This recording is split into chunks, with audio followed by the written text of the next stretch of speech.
Last week, Chhatarpur in Madhya Pradesh faced dramatic Chida Andolan by people who are affected by the Ken-Betwa river linkage project. Also, India commissioned its first ever geothermal power plant in Puga Valley in Ladakh. Apart from these, there were floods in the Gomadhi River and also some insights about the origin and formation of Tibetan Plateau. What connects all these events? It's geography. So, my name is Arjun. Welcome to Amrita IAS Academy. Let's begin the classes. We'll start with the first topic, that is the Ken-Betwa link project. So, recently the district administration and police actually removed protesters who were involved in the Chida Andolan or Pai protest, where people prepared their own Chida so that it simplifies the social death of people. So, basically the people who are displaced from the developmental project, they actually lost their livelihood, their culture, and also they lost their everything in fact. So, this actually shows the social death of the people, and this topic is actually important for your GS1 and also the GS2 social justice part, and obviously the GS4 part also, apart from the GS1 topics. So, I will discuss about the Ken-Betwa link project, and before that I will just explain the evolution of river linking in India. So, first time the evolution was proposed by a British engineer, Sir Arthur Cotton, in the 19th century, and also British has done some river linking, for example the Periyar Vaigai linking in Kerala. Then after independence, then irrigation minister K.L. Rao proposed a water grid. Later on in 1980s, so it was in 1970s actually, and in 1980s National Perspective Plan was actually created, which had two components, that is Himalayan and peninsular. So, in the Himalayan component there are actually 14 rivers, and in the peninsula there are 16 rivers, making a total of 30 projects under the National Perspective Plan. So, this is the basics of river linking, and under this plan Ken-Betwa is the first ever program. Okay, and this program actually intends to transfer surplus water from the Ken River to the water deficit basin of Betwa. Okay, and it actually helps to fight the water scarcity in the Bundelkhand region of Madhya Pradesh and UP border region. So, it is a region shared by Madhya Pradesh and UP, that is one of the largest drought prone areas of our country. So, this region can actually have development once the project is completed. And when we consider the rivers, both the rivers are actually tributaries of river Yamuna. Okay, so these are the basics about the project. I will discuss the phases and implementation strategy of the project now. So, the project has actually two phases, that is phase 1 and phase 2. In the phase 1, there will be a dam called Daudan Dam, which is actually built across the Ken River. Okay, and then from the Daudan Dam, link canals will be built, and which will transfer water from Ken to Betwa. So, this is the phase 1. Important infrastructure constructed is the Daudan Dam and Ken-Betwa link canal, and there will be definitely hydropower stations along with the project. So, this is the first part, and in the second part there is lower Or Dam, which is actually constructed over Or River, which is a tributary of Betwa River. Okay, so it is created on the Or River, which is a tributary of Betwa, and then we have the Kota barrage also, which is constructed in the Betwa and also Bina complex. So, by constructing all these dams and infrastructures, we can actually ensure this region, that is the Bundelkhand region, actually fighting the droughts. So, this is the overall project idea. So, both the rivers you can see are actually the right bank tributaries of Yamuna. This is Yamuna. So both the rivers are actually right bank tributaries of Yamuna River. Now I have already given the details also in the table. You can see the origin of rivers. So Ken River actually originates in the Kaimur Hills, and Betwa River actually originates in the Vindhya Hills in the recent district of Madhya Pradesh. So both the rivers are actually originating in the Madhya Pradesh, and eventually they flow into the state of UP and joins with the major river, that is Yamuna. So this is the basics of river, and then we will discuss the benefits of the project. Okay. So here it is actually a integrated water resource management. That means we will have one surplus and one deficit basin. Okay. And in this project, from the surplus, water will be transferred to the deficit basin. So here both areas are actually benefited as a part of the integrated water resource management. In the surplus basin, there will be floods. So floods are mitigated, and in the deficit basin, there will be droughts actually. So droughts are also mitigated. So as a part of the project, we can actually mitigate both aspects, that is floods and droughts. So both are actually mitigated using the same project. So that is one of the benefits of Ken-Betwa river linkage. And also as a part of the program, it actually irrigates 6.3 lakh hectares of region, and also it provides drinking water to 62 lakh people. So you can see huge area is actually impacted, and also large number of people are impacted. Since it is a drought prone region, it is one of the largest regions for out migration in the country. So people from the region are actually moving because of so many push factors, that is drought, lack of development, etc. So once the project is actually taken off, it will affect, or it will provide water, sufficient water for irrigation as well as drinking purposes, as well as it will create some amount of developmental activities. So this region will have a regional development as a part of the project. Then it will have two electricity generation project. One is the hydropower project, and also there is a 27 megawatt solar power plant also associated with the project. So these are the important power generation aspects of the project. So apart from this, the project will help in navigation as well as aquaculture also in the region, and obviously tourism and recreational activities will also be helpful. So these are the overall benefits of the project. Now we will move on to the concerns. So we have concerns in terms of environmental concerns, social concerns, economic concerns, and climate change and long term concerns. I have given all the concerns segregated so that you can easily reproduce for the mains examination. Okay.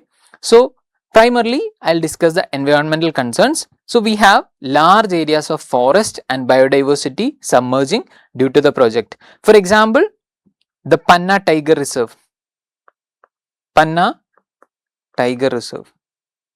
Approximately 10% of the core area of Tiger Reserve is actually going to be submerged, and also it will lead to loss of a large number of trees, and also it will affect the habitat of the region, that is it will affect the population of tiger, vultures, gharials, etc. in the region. So I have a homework for you. You need to find out which all rivers have gharial population in this region. Okay, it's a homework. You can find it out and tell me in the comment section. And if we discuss more of the environmental concerns, we have disruption of fish migration, aquatic diversity because of the creation of dams. When dams are created, fish cannot migrate. So this will lead to loss of fish population and diversity in the region, and also waterlogging and soil sanitation in command areas will also happen because of the dam creation and reservoir creation.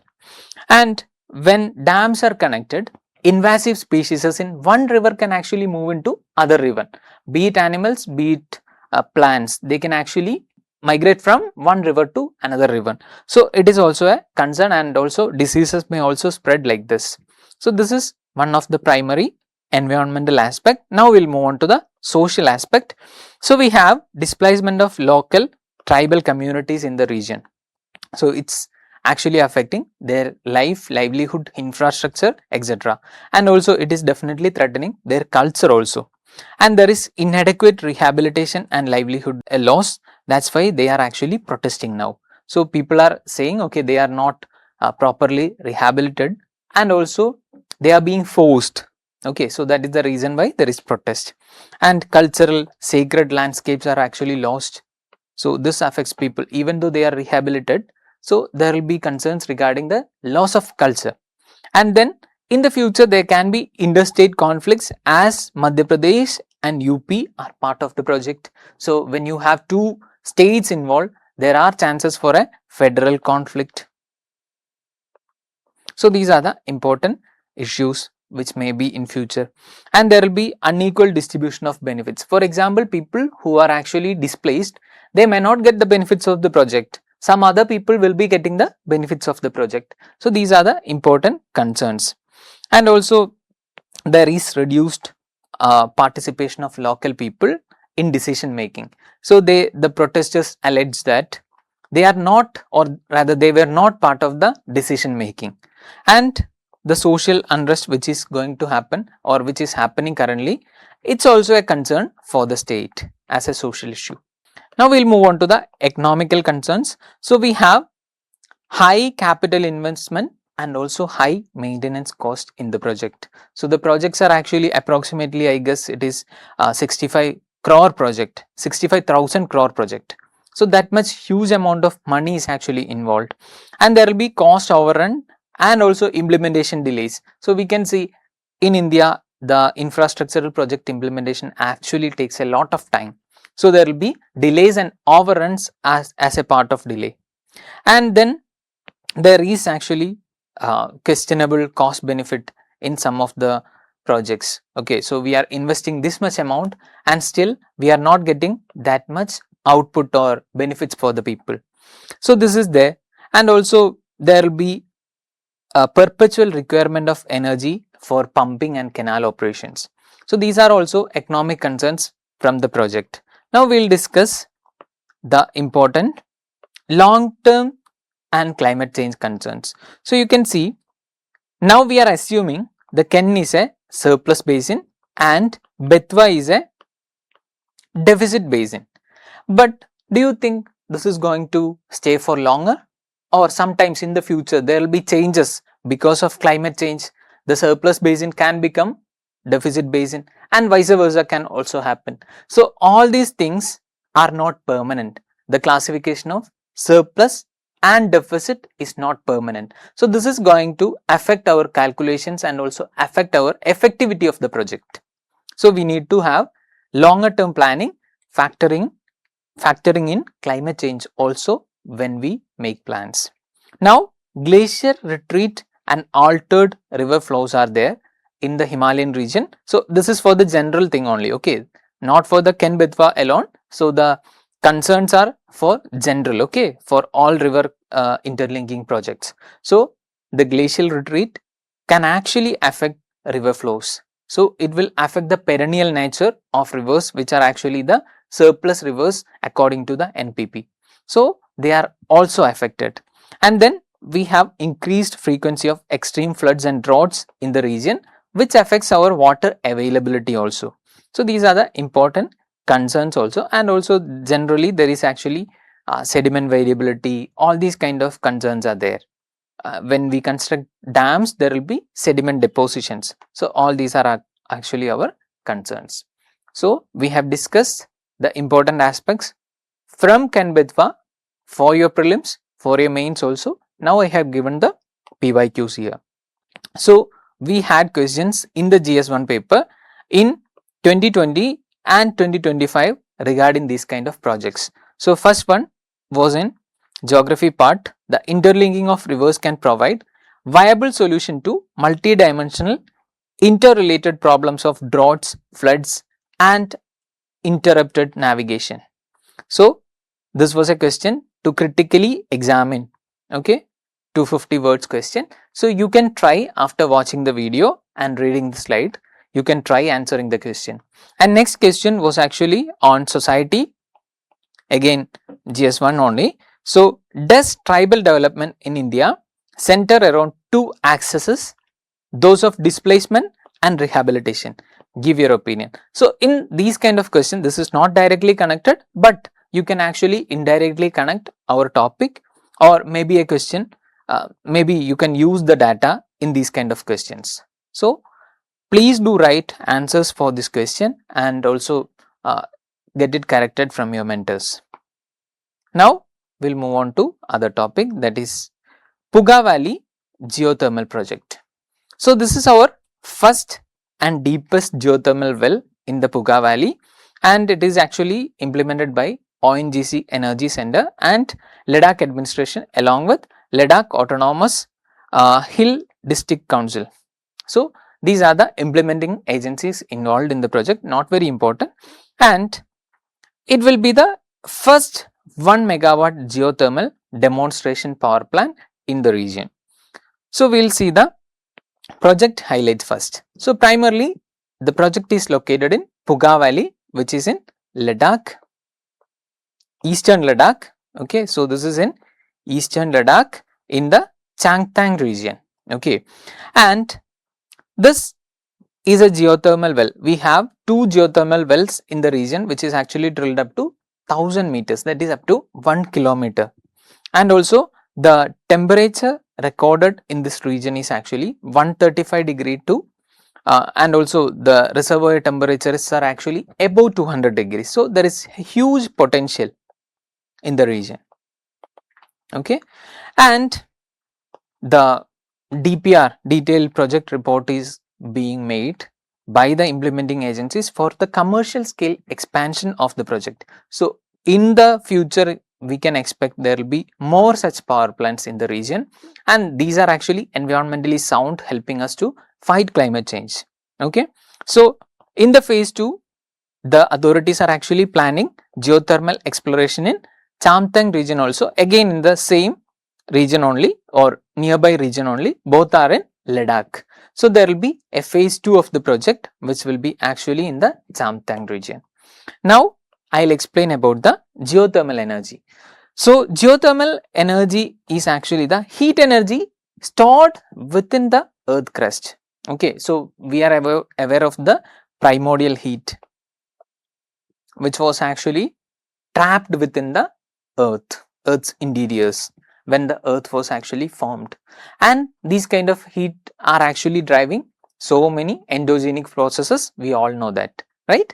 So these kind of energy is actually driving the geothermal power plants also. Okay, so it originates from the earth core and obviously it heats underground rocks and groundwater, which will escape sometimes as hot springs or hot geysers, etc., right? And then they can be tapped by human beings. We are actually tapping it. Okay, and there is one important aspect of the energy, that this energy is actually reliable baseload energy.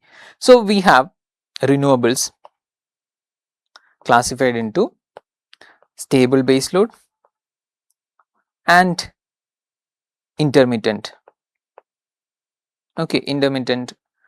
So basically the energy which is available continuously is called stable baseload. Examples include hydro, biomass and obviously our geothermal.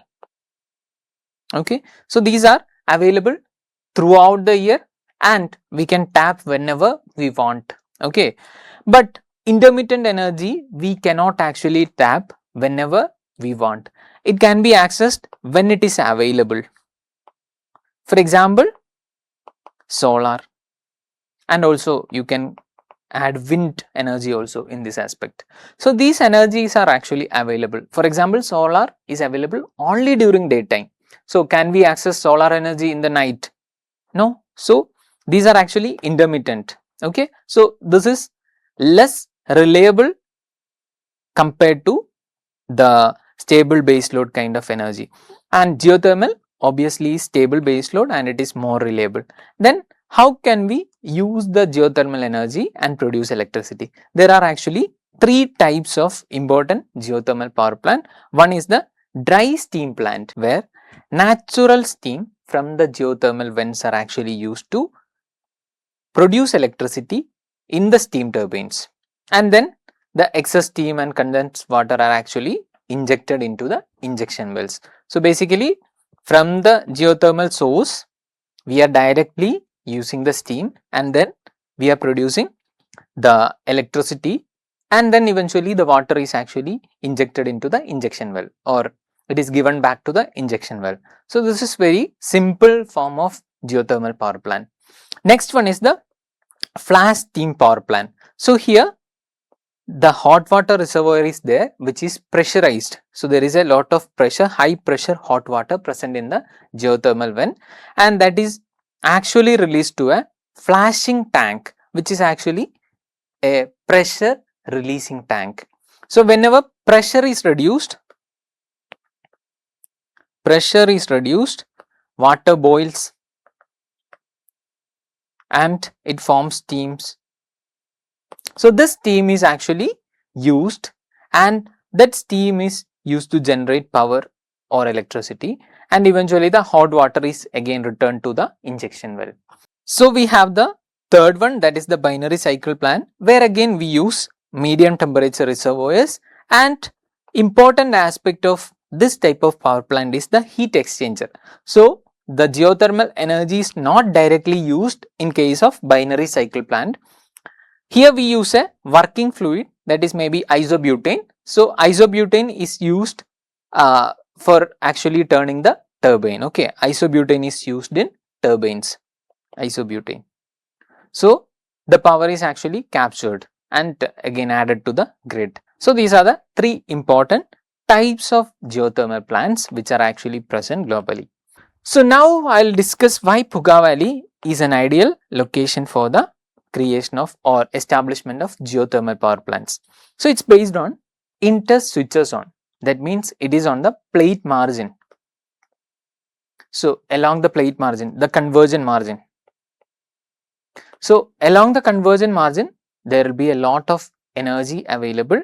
So this creates hot springs and also steam vents and sulfur fumarroles in the region. So these are actually vents through which sulfur and other gases, toxic gases, emerge from the interior of earth. Okay, and then geothermal reservoirs. So this is one of the most promising region for the geothermal power generation in India, and I have already discussed why it is significant, so I will not again discuss it. So I will explain which are the key regions where we can establish geothermal power plants in India and the causes of their geothermal potential. Okay, so this is very important for your prelims examination. Okay, the locations are very important, the states are very important, and why this region is having this potential, again very important.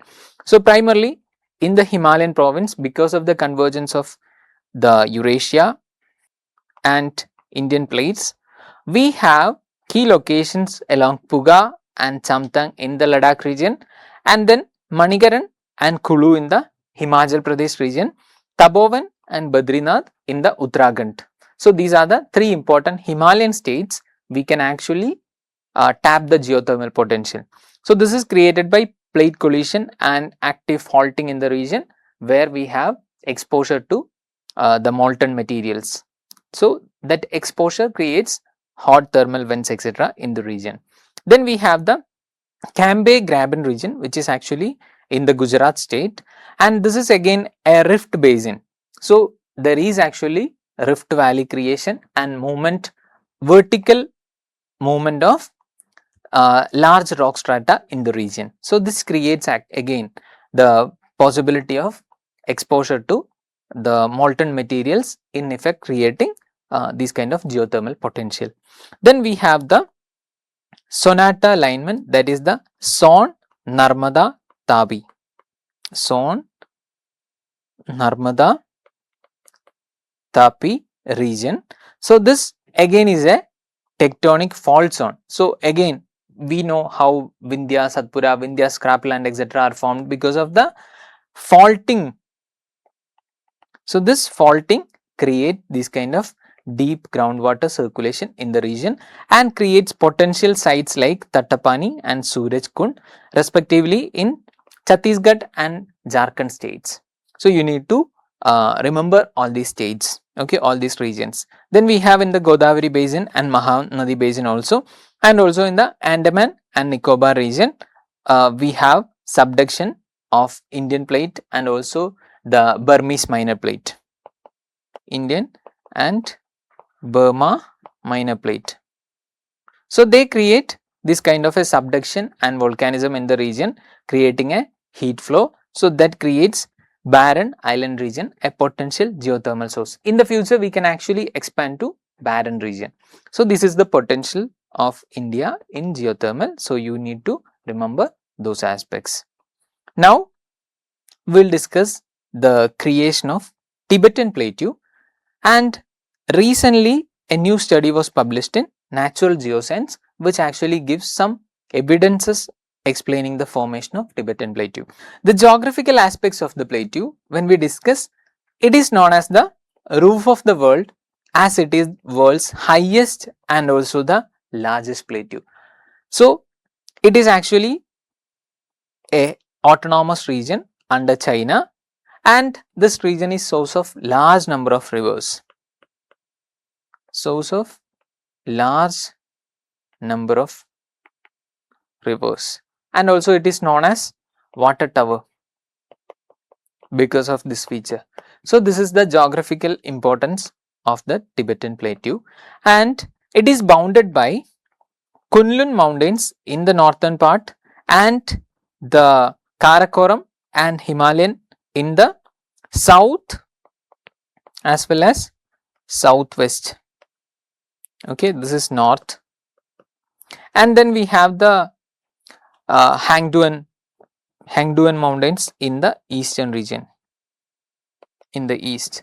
So these are the important mountains that are actually along the Tibetan Plateau. And when we discuss the formation, it happened actually in 3 stages according to the new study. So first there was continental collision, and this led to the closing of Tethys Ocean in the first stage. So we have the Indian plate moving northwards, and then we have the Eurasian plate also, which is actually static, okay, which is static, and in between we had the Tethys Ocean or Tethys Sea, and it was actually closed as the Indian plate moved northward. Okay, so this happened in the first phase, and then in the second phase there was buckling of Indian and Eurasian plateaus. So there was buckling of Eurasia with Indian plate. Okay, so this led to the crustal thickening. Okay, this led to crustal thickening.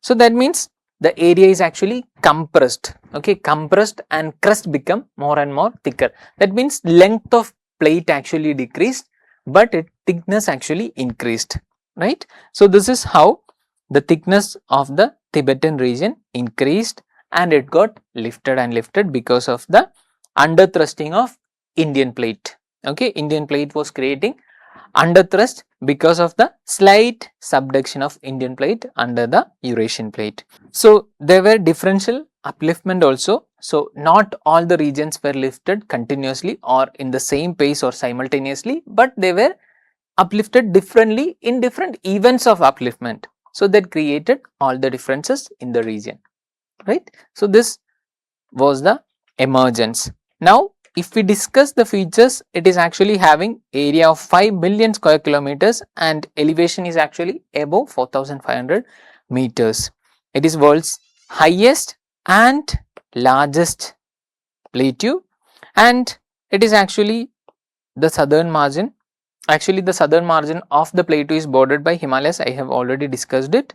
And when we discuss the geographical importance, it is called the water tower of Asia, and so many rivers are actually starting in this region. For example, Indus, which is actually starting in the region, moves first westwards and then eventually southwards and reaches the Arabian Sea, right.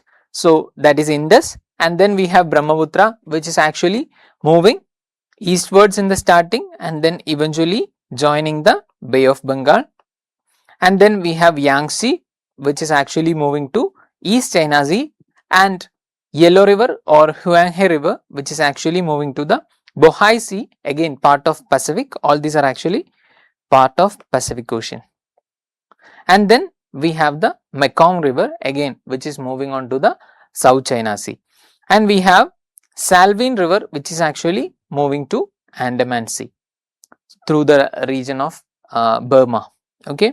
It also acts as a thermal engine which influences the South Asian and East Asian monsoon. So, here South Asian monsoon is actually our monsoon. So, suppose this is the Tibet Plateau. So, when the sun, that is during the June, July. So, during this time sun is actually vertically over the Tropic of Cancer, and hence the Tibetan region is heated fast.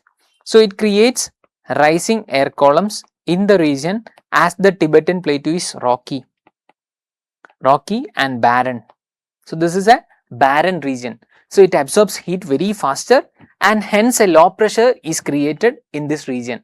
So, the air rises and rises in the region, and this rising air column eventually moves southwards. Okay, it moves southwards, and definitely Coriolis force actually affects this, actually creating a south westerly movement, eventually crossing the equator and sinking to